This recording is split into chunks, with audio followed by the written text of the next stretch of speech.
Hi,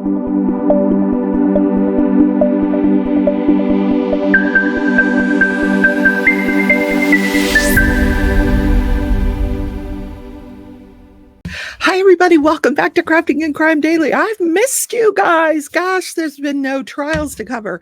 There's Karen Reed's trial, which is in its 26th day. That's still going on. I didn't feel like getting caught up on that. And the Young Thug RICO trial, which has been going on for 17 months. So I'm certainly not going to get up to speed on that one. But in jury selection today is the trial of Susan Lorencz. Yes, we're going back to Florida. Yes. Marion County, which is where Gainesville is, the home of University of Florida football, the Gators. Yes, but this is in Ocala. Now, I lived in Ocala when right out of high school, I moved up with my mom and her boyfriend and her, my sister and blah, blah, blah, to Ocala. And very rural, I will tell you that. Even though, big college town over there in Gainesville, Ocala is very rural, but a beautiful area.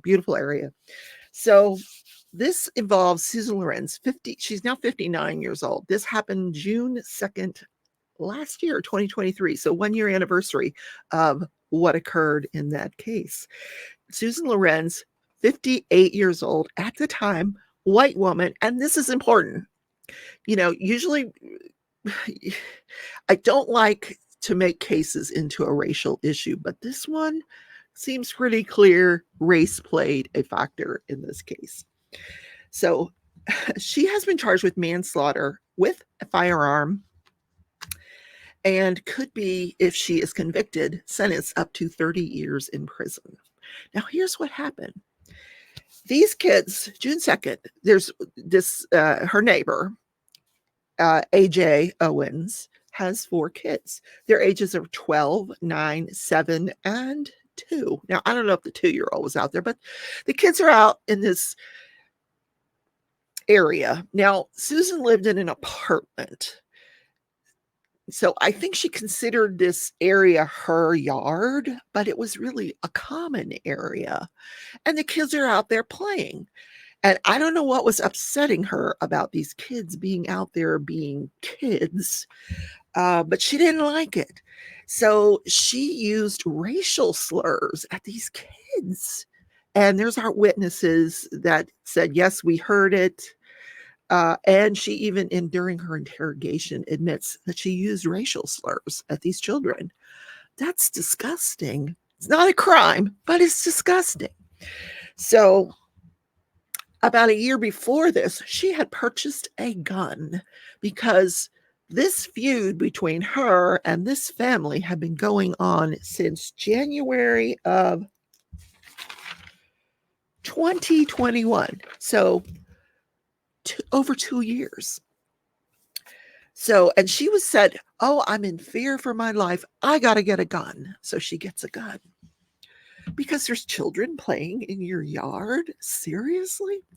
So she goes out there where the kids are. There's one of the little boys left an electronic tablet sitting in the yard. So she goes over, she picks up this tablet. And he's coming out to get his tablet. And she picks up the tablet and a pair of roller skates and throws at him, hits him in the toe.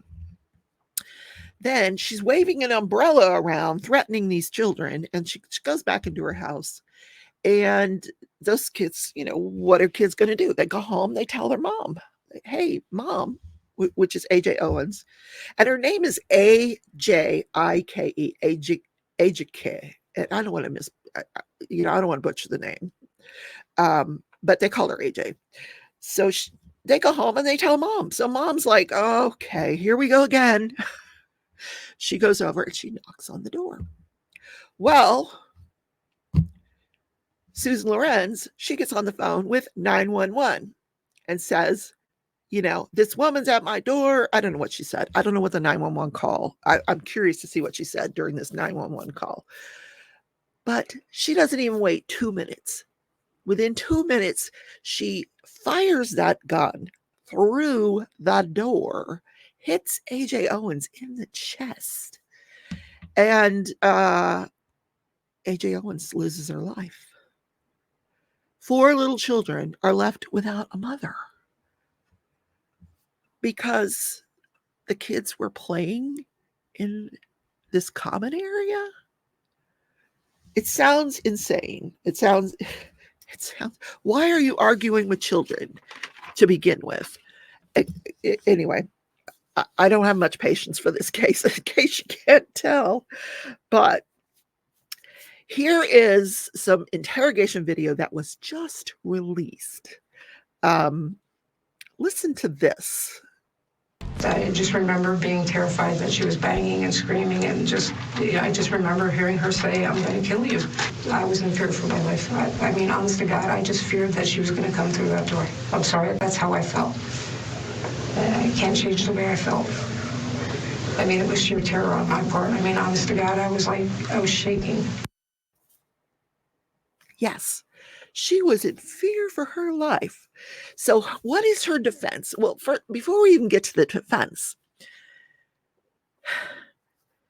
here is some footage of her the night this happened, some body cam footage. Now, the body cam footage leaves out the part where they're trying to save Miss Owens' life.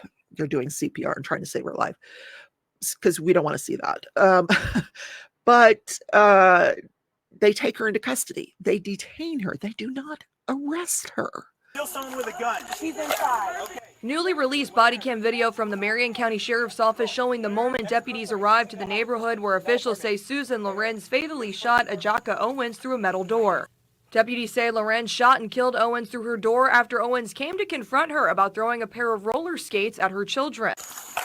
Sheriff's office, come outside with your hands up! Deputies arrived on scene and could be heard rendering aid to AJike Owens. We are choosing to not show you that portion of the video. They then approach Lorentz's home and ask her where the gun is. Turn around. Where's your gun at? You got hands? You got hands? You're going to be detained. Is there anybody else in the house? She is not arrested for 4 more days. After the prosecutor, apparently they're having this discussion. Do we charge her with first-degree murder, second-degree murder, or manslaughter? Now, historically, you will charge someone with the highest level of an offense, and then you'll include lesser included offenses on the jury verdict form, and you let the jury decide. So the prosecutor decides, no, there is insufficient evidence to charge her with first-degree murder, in which they would have to have proven that it was premeditated. And I think there's a strong argument that this was premeditated, because premeditation only takes a second. Yeah. So also insufficient evidence to charge her with second-degree murder, which you have to prove that there was a depraved heart. Well, hello. No, they charge her 4 days later. They arrest her, charge her with manslaughter with a firearm, which she could serve up to 30 years. Even if she served the maximum, those children are still going to be very young when she gets out of prison. In any case, her defense is stand your ground. Now, this stand your ground thing in Florida is just out of control. Out of control. Do you remember the popcorn murder? The law enforcement officer that was in the movie theater, and somebody was talking during the previews, and he got upset, and popcorn was thrown, and he ends up shooting the guy, and he got off on the stand your ground defense. Wasn't even at his house. He was in a movie theater. But what has to be proven beyond a reasonable doubt is that the person has a reasonable belief, a reasonable judgment that their life is in imminent danger. Now let's go back to Miss Lorencz. Did she have a reasonable judgment that her life was in imminent danger? There was a door between you and her. I'm assuming it was locked. what did you need to shoot this woman for? So this sounds like it's going to be a very quick case, open and shut. She's been in jail since her arrest on $154,000 bond. I don't know how they came up with $154,000, but apparently not able to come up with that money. She's been in jail for this past year. So they are picking a jury today in that case, and hopefully it'll start later today or tomorrow, and I'll be able to bring that for you. Yes, more content. Yes. Okay. Which is perfect because, next week I'm on vacation, going to a retreat. I'm super excited. Packing has begun. Yes. So leave me a comment. Let me know what you think of this stand your ground defense and whether this applies in this case or not. So have a great day, and I'll see you in the next video. Take care, everybody.